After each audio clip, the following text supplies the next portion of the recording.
ओम शांति। आज हम 10 मार्च 86 की अव्यक्तवाणी सुनते हैं। आज की वाणी का सार है, बेफिक्र बादशाह बनने की युक्ति। फिक्र से फारिग करने वाले बाप दादा बोले। आज बाप दादा बेफिक्र बादशाहों की सभा को देख रहे हैं। यह राज्य सभा सारे कल्प में विचित्र सभा है। बादशाह तो बहुत हुए हैं, लेकिन बेफिक्र बादशाह यह विचित्र सभा इस संगम युग पर ही होती है। यह बेफिक्र बादशाहों की सभा सतयुग की राज्य सभा से भी श्रेष्ठ है, क्योंकि वहाँ तो फिक्र और फकुर दोनों के अंतर का ज्ञान इमर्ज नहीं रहता। फिक्र शब्द का मालूम नहीं होता, लेकिन अभी जबकि सारी दुनिया कोई न कोई फिक्र में है, सवेरे से उठते अपना परिवार का, कार्य व्यवहार का, मित्र संबंधियों का कोई न कोई फिक्र होगा। लेकिन आप सभी अमृत वेले से बेफिक्र बादशाह बन दिन आरंभ करते और बेफिक्र बादशाह बन हर कार्य करते। बेफिक्र बादशाह बन आराम की नींद करते, सुख की नींद, शांति की नींद करते हो। ऐसे बेफिक्र बादशाह बन गए। ऐसे बने हो या कोई फिक्र है? बाप के ऊपर जिम्मेवारी दे दी तो बेफिक्र हो गए। अपने ऊपर जिम्मेवारी समझने से फिक्र होता है। जिम्मेवारी बाप की है और मैं निमित्त सेवाधारी हूँ। मैं निमित्त कर्मयोगी हूँ। करावनहार बाप है, निमित्त करनहार मैं हूँ। अगर यह स्मृति हर समय स्वतः ही रहती है तो सदा ही बेफिक्र बादशाह है। अगर गलती से भी किसी भी व्यर्थ भाव का अपने ऊपर बोझ उठा लेते हो तो ताज के बजाय फिक्र के अनेक टोकरे सिर पर आ जाते हैं। नहीं तो सदा लाइट के ताजधारी बेफिक्र बादशाह हो। बस बाप और मैं, तीसरा न कोई। यह अनुभूति सहज बेफिक्र बादशाह बना देती है। तो ताजधारी हो या टोकरेधारी हो, टोकरा उठाना और ताज पहनना कितना फर्क हो गया। एक ताजधारी सामने खड़ा करो और एक बोझ वाला, टोकरे वाला खड़ा करो तो क्या पसंद आएगा, ताज या टोकरा? अनेक जन्मों के अनेक बोझ के टोकरे तो बाप आकर उतार कर हल्का बना देता। तो बेफिक्र बादशाह अर्थात सदा डबल लाइट रहने वाले जब तक बादशाह नहीं बने हैं, तब तक यह इंद्रिया भी अपने वश में नहीं रह सकती है। राजा बनते हो तब ही माया जीत, कर्मेंद्रिय जीत, प्रकृति जीत बनते हो। तो राज्य सभा में बैठे हो ना? अच्छा, आज यूरोप का टर्न है। यूरोप ने अच्छा विस्तार किया है। यूरोप ने अपने पड़ोस के देशों के कल्याण का प्लान अच्छा बनाया है। जैसे बाप सदा कल्याणकारी है, वैसे बच्चे भी बाप समान कल्याण की भावना रखने वाले हैं। अभी किसी को भी देखेंगे तो रहम आता है ना कि यह भी बाप के बन जाए। देखो, बाप दादा स्थापना के समय से लेकर विदेश के सभी बच्चों को किसी न किसी रूप से याद करते रहते हैं और बाप दादा की याद से समय आने पर चारों ओर के बच्चे पहुंच गए हैं। लेकिन बाप दादा ने आह्वान बहुत समय से किया है। आह्वान के कारण आप लोग भी चुंबक की तरह आकर्षित हो पहुंच गए हो। ऐसे लगता है ना कि ना मालूम कैसे हम बाप के बन गए। यह तो अच्छा ही लगता है, लेकिन क्या हो गया, कैसे हो गया, यह कभी बैठकर सोचो। कहाँ से कहाँ आकर पहुंच गए हो तो सोचने से विचित्र भी लगता है ना। ड्रामा में नोंद नूंदी हुई थी। ड्रामा की नोंद ने सभी को कोने कोने से निकालकर एक परिवार में पहुंचा दिया। अभी यही परिवार अपना लगने के कारण अति प्यारा लगता है। बाप प्यारे ते प्यारा है तो आप सभी भी प्यारे बन गए हो। आप भी कम नहीं हो।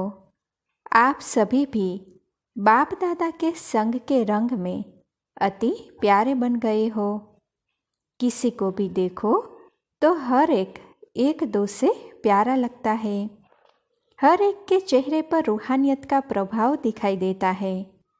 फॉरेनर्स को मेकअप करना अच्छा लगता है तो यह फरिश्तेपन का मेकअप करने का स्थान है। यह मेकअप ऐसा है जो फरिश्ता बन जाते हैं। जैसे मेकअप के बाद कोई कैसा भी हो लेकिन बदल जाता है ना, मेकअप से बहुत सुंदर लगता है। तो यहाँ भी सभी चमकते हुए फरिश्ते लगते हो क्योंकि रूहानी मेकअप कर लिया है। उस मेकअप में तो नुकसान भी होता है, इसमें कोई नुकसान नहीं। तो सभी चमकते हुए सर्व के स्नेही आत्माएं हो ना। यहाँ स्नेह के बिना और कुछ है ही नहीं।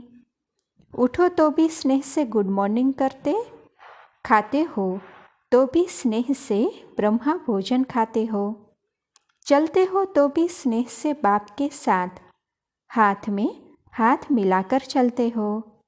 फॉरेनर्स को हाथ में हाथ मिलाकर चलना अच्छा लगता है ना, तो बाप दादा भी कहते हैं कि सदा बाप को हाथ में हाथ दे फिर चलो। अकेले नहीं चलो। अकेले चलेंगे तो कभी बोर हो जाएंगे और कभी किसी की नज़र भी पड़ जाएगी। बाप के साथ चलेंगे तो एक तो कभी भी माया की नज़र नहीं पड़ेगी और दूसरा साथ होने के कारण सदा ही खुशी खुशी से मौज में खाते चलते मौज मनाते जाएंगे।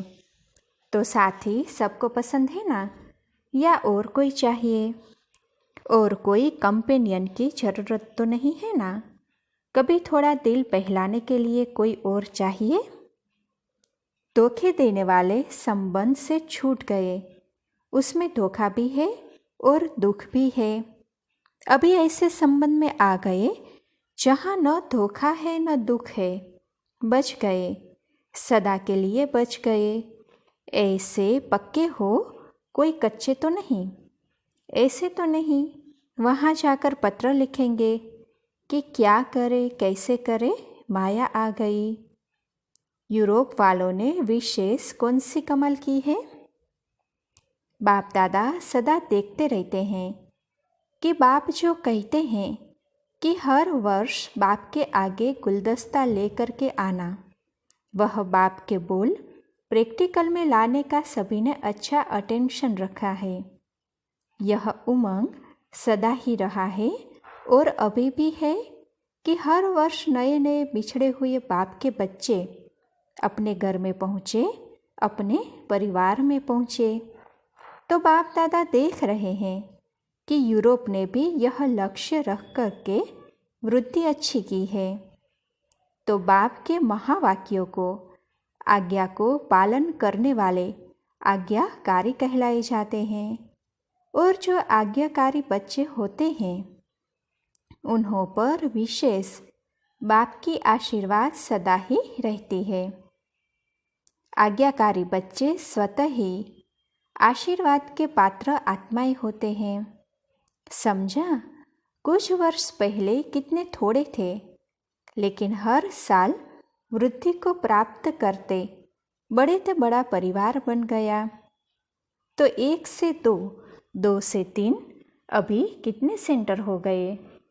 यूके तो अलग बड़ा है ही, कनेक्शन तो सबका यूके से ही है क्योंकि विदेश का फाउंडेशन तो वही है। कितने भी शाखाएं निकल जाए, चाड़ विस्तार को प्राप्त करता रहे, लेकिन कनेक्शन तो फाउंडेशन में ही होता है। अगर फाउंडेशन से कनेक्शन नहीं रहे तो फिर विस्तार को, वृद्धि को कैसे प्राप्त करें? लंदन में विशेष अनन्य रतन को निमित्त बनाया क्योंकि फाउंडेशन है ना, तो सभी का कनेक्शन, डायरेक्शन सहज मिलने से पुरुषार्थ और सेवा दोनों में सहज हो जाते हैं। बाप दादा तो है ही, बाप दादा के बिना तो 1 सेकंड भी नहीं चल सकते हो, ऐसा कंबाइंड है। फिर भी साकार रूप में सेवा के साधनों में, सेवा के प्रोग्राम्स प्लान्स में और साथ साथ अपनी स्व उन्नति के लिए भी किसी को भी कोई भी डायरेक्शन चाहिए तो कनेक्शन रखा हुआ है। यह भी निमित्त बनाए हुए माध्यम है जिससे सहज ही हल मिल सके। कई बार ऐसे माया के तूफान आते हैं जो बुद्धि को क्लियर न होने के कारण बाप दादा के डायरेक्शन को, शक्ति को कैच नहीं कर सकते हैं।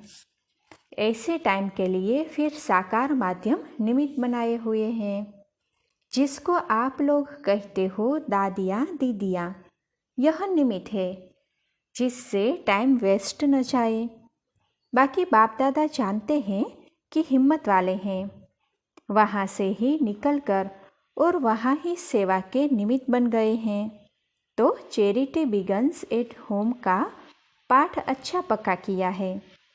वहाँ के ही निमित्त वृद्धि को प्राप्त कराना यह बहुत अच्छा है। कल्याण की भावना से आगे बढ़ रहे हो तो जहाँ दृढ़ संकल्प है वहाँ सफलता है ही। कुछ भी हो जाए लेकिन सेवा में सफलता पानी ही है।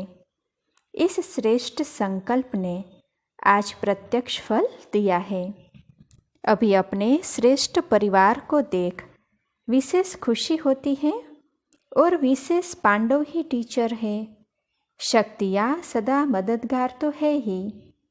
पांडवों से सदा सेवा की विशेष वृद्धि का प्रत्यक्ष फल मिलता है और सेवा से भी ज़्यादा सेवा केंद्र की रिमझिम, सेवा केंद्र की रौनक शक्तियों से मिलती है।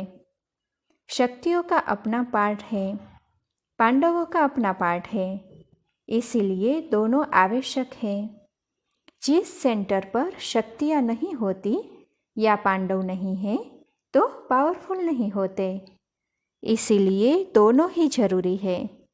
अभी आप लोग जगे हो तो एक दो से सहज ही अनेक जगते जाएंगे। मेहनत और टाइम तो लगा, लेकिन अभी अच्छी वृद्धि को पा रहे हो। दृढ़ संकल्प कभी सफल न हो यह हो नहीं सकता। यह प्रैक्टिकल प्रूफ देख रहे हैं। अगर थोड़ा भी दिल शिकस्त हो जाते कि यहाँ तो होना ही नहीं है, तो अपना थोड़ा सा कमज़ोर संकल्प सेवा में भी फर्क ले आता है। दृढ़ता का पानी फल जल्दी निकालता है, दृढ़ता ही सफलता लाती है। अच्छा, ओम शांति।